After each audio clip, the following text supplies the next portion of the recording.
The earning per share of A company is ₹16, ये आपको दे रखा है ई 16 रुपीज़।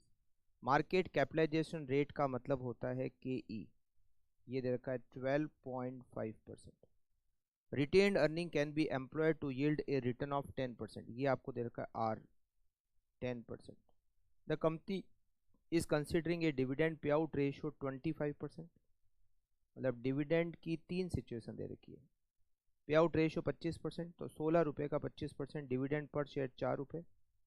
सेकंड में 50%, 16 रुपये का 50% मतलब 8 रुपये।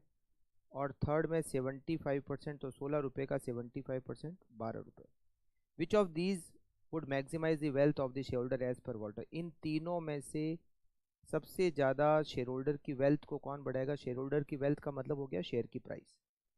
तो इन तीनों में से सबसे ज़्यादा शेयर की प्राइस कहाँ आएगी? वैसे तो एज पर वॉल्टर अगर आर के ई से कम है तो डिविडेंड पे आउट रेशियो 100% होना चाहिए। अब इन तीनों में सबसे ज़्यादा डिविडेंड कहाँ हो रहा है? थर्ड सिचुएशन में हो रहा है, तो मार्केट प्राइस थर्ड सिचुएशन में ही सबसे मैक्सिमम होगी। अब इसको चेक करना पड़ेगा। Calculation of P E, formula क्या होता है? D plus R upon K E, E minus D divided by K E.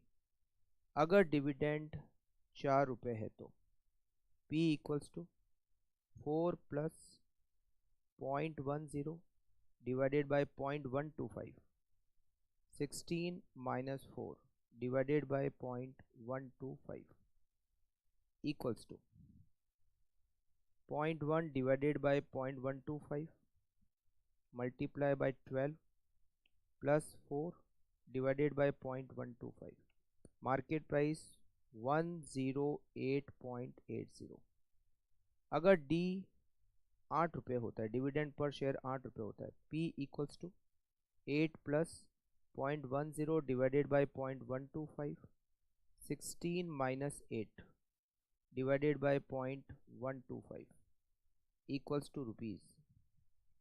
0.1 divided by 0.125 multiply by 8 plus 8 divided by 0.125। Market price 115.20, 115.20। अगर डी 12 रुपये होता है, P equals to 12 plus 0.10 divided by 0.125, 16 minus 12 divided by 0.125 equals to rupees.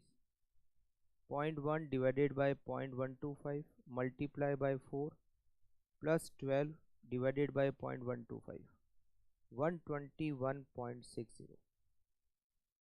तो best पे out ratio in सब में ये जो दे रखे हैं, बेस्ट पे आउट रेशियो इज 75%।